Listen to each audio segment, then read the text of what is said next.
जतना कांदा लहरानी उतना कांदबे मोरा तड़पाले आज तोहू तड़पबे। जतना कांदा लहरानी उतना कांदबे मोरा तड़पाले आज तोहू तड़पबे।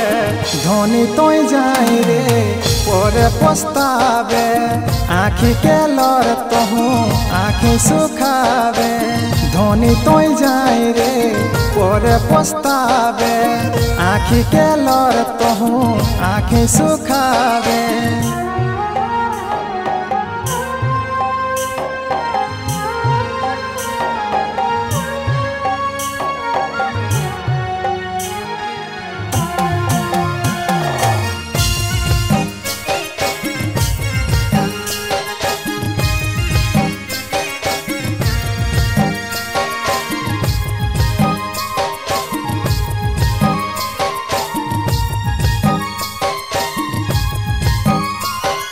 প্রত্যেকে যতনে তোরা রাখলে হিও যেটা মাঙ্গলে সেটা দেহলে হিও।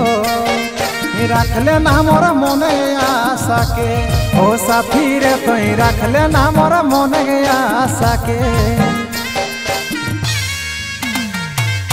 কটু কথা না কবি कहले हियो खुदार पासे तोरा रे मांगले हियो। बुझले ना मोर भालोबासाके ओ साथी रे तुई बुझले ना मोर भालोबासाके। जतना तरसाले रानी उतना तरसबे मोरा पे आशा राखी प्यासे रहबे। धोनी तोय जाई रे पोरे पछतावे आँखी के लर तोहू आँखी सुखावे।